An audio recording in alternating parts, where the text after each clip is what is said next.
Welcome to Mortgages and More, your go-to podcast for the latest insights in the mortgage industry. Join us as we dive into expert advice, unveil actionable tips, and learn how to empower the next generation of homebuyers. Get ready to elevate your knowledge and make those property dreams a reality. Let's get started. Actionable tips coming our way. Here we are. Let's go. Let's do it. That's one. Kyle, we are back. That was good, wasn't it? Good intro. Yeah, it was good. Good stuff, man. That's Brian doing my voice. So Isn't that crazy? Impressive. That's how good we are on this Not really. podcast. I didn't even tell. I thought it was Kyle. That's It was. And you ruined it for me. We're live. Kyle, we're plowing our way through this 30 plus days, and the hits just keep getting better, man. We've got a real rock star here. Let me hand it to you and let you do your thing. Man, Brian, we all have those people in our lives that they haven't been in our lives for that long, but we communicate with one another and feel like as if we've grown up together. I can't speak for Michael, and if you don't agree with me, you just keep your opinion to yourself. But for me, we've become very fast friends. Every time we've ever spoke, it's been very natural and normal, and we work alongside one another now.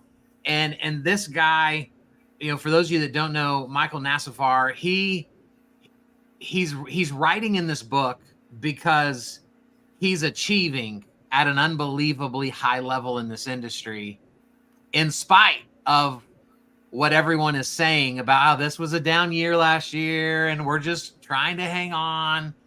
This guy's over here making everybody sick because he's continuing to flourish.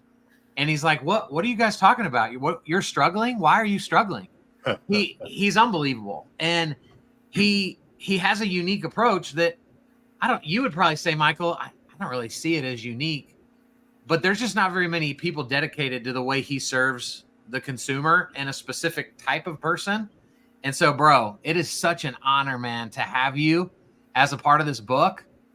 Thanks for coming on the show with us. Man, thanks for having me. Thanks for that intro. And I definitely feel the same. It's like you're an old soul. And like from the first time I talked to you, it felt like I was catching up with an old friend, even though we were like 2 minutes into the conversation, So That's no, right. I appreciate that. And man, you're really spot on. And I don't really seemingly notice when I talking to my peers about downtrodden year, because I'm like, man, things are great. And sometimes I have to, I'm saying that I fully believe that right now, but I'm in my own little bubble of just grinding as if it was 2020, right? Yeah. And so to me, I'm just doing the same repetitive behavior that gets me great results. And I don't pay attention to all the negativity. All you have to do is just go into one title company at the end of the month and see all these people closing to go, hey,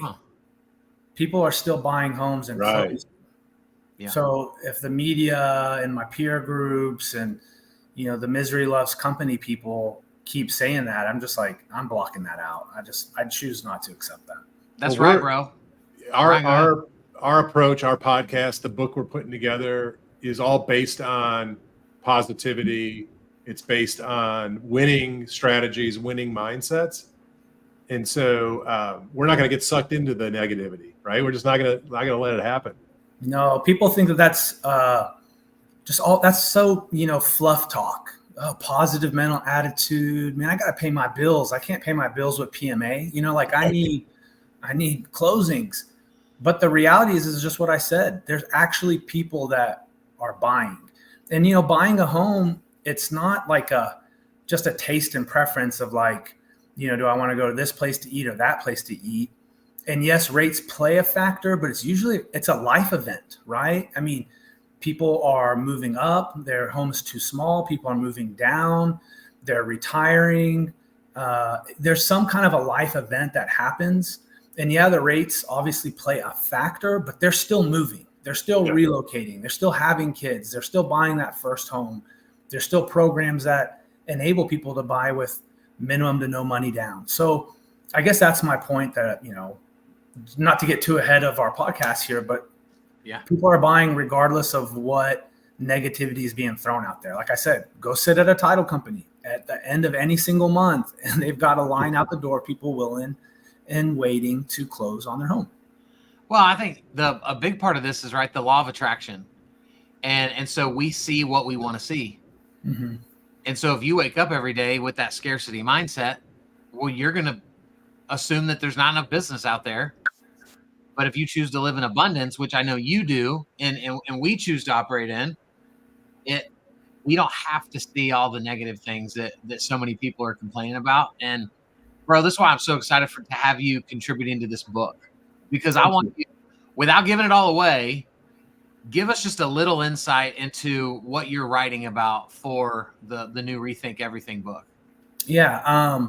Without giving it all away, I mean, I'd say this is indicative of any loan officer that's out there.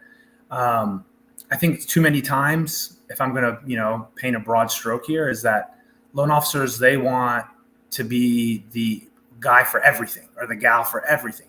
Any loan, I can do it. I got it all. You want, the jumbo, the conventional, the FHA. Okay, that's fine. That's kind of overarching thing. But then they want to be the 203K specialist. They want to be the reverse specialist. They want to be the Alt A, the broker specialist. And I'm really bad at sayings. I'm about as, good as George Bush Sr., it's like jack of all trades and a master of none, right? Yeah. And I think that's the problem, is that, we want to be everything to everybody. And I think, to use an analogy like a surgeon, they want to be very precise in one specific thing, specialize, right? Yeah. And that can be a scary thing, because if I specialize, then I'm going to leave other business. No, not if you're starting to get 10 to 1 of that versus 0 of none, like that's not very good numbers. But, my specificity of what I do is working with new construction builders. And when I got in the industry in 2001, I obviously couldn't see that far out into the future. But being that I'm in Texas, God's favorite state, is that new construction is king here. And builders are going to build, specific to what I said earlier, for life events, but they're going to build a lot of homes when rates are low. They're going to build a lot of homes when rates are high. They know people are coming. With the advent of 2020 and being able to work remote, location sometimes, but now I can buy a lot more home, and the nucleus isn't necessarily connected with, downtown in a specific area. So builders are thriving in this market when all of a sudden, the workforce tripled in the ability to work remote.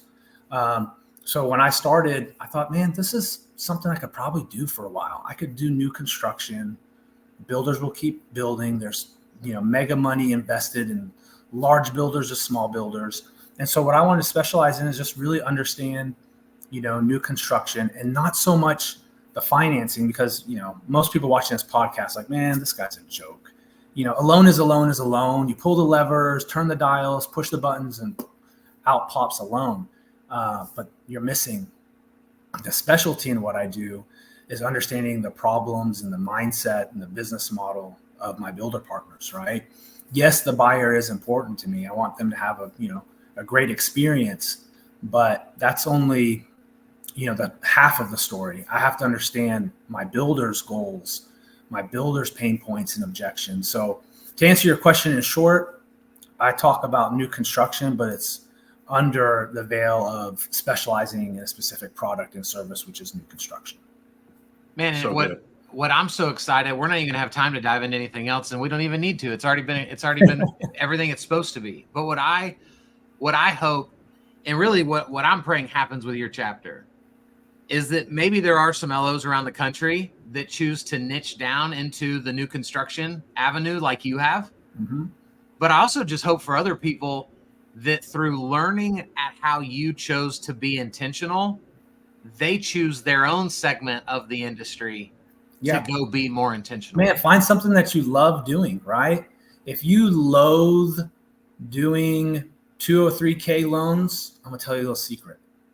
Don't get good at them and don't go looking for them, But like if you're like the self-employed aficionado of lending, like go and specialize in that. And then go to the pond where all those fish hang out for self-employed people. You know, talk to the CPAs that specialize in entrepreneurial, self-employed, you know, clients, and then you'll be their best friend, right? Or, you know, if jumbo's your jam, then, you know, talk to the fluent realtors and have a product. Right. Yeah. Or don't be the best at jumbo and have the worst rates and fees. That's not a very good, you know, model. Yeah. But find something that you're passionate about, that you really enjoy doing. Hopefully people are watching this love, like first and foremost, you better love the lending environment. I mean, you got to be a little kooky to really like what we do, but you know, find a niche and a product that gets a lot of at-bats and that you really love doing, and that learning becomes like an infinite, you know, journey where it's like, you just can't get enough. Like, oh man, I didn't know that. Man. I'm 22, 23 years later and I'm still learning new things, and I'm just like jacked, like, oh my God, I didn't know that. I can't wait to share it. I can't wait to use it. And then have my clients and my builder partners, you know, benefit from that knowledge that I'm constantly learning about. Did I tell you, good, Brian? That's awesome. And Yeah. this is why we pulled together the group of people we pulled together. And, you know, we have 35 different viewpoints, different specialties, and we're bringing it all into one package. And so if you're a loan officer and you buy this book and you can't find one thing to change your business, then maybe this isn't the industry for you. I'll give them their money back. Yeah. Change your business. Go do I'll give them something your money back too, Kyle. Thank you.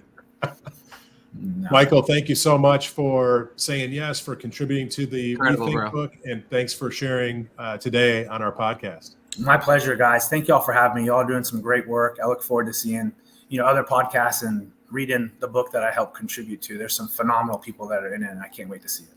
Come Right on. on. Thanks, guys. See y'all. See ya.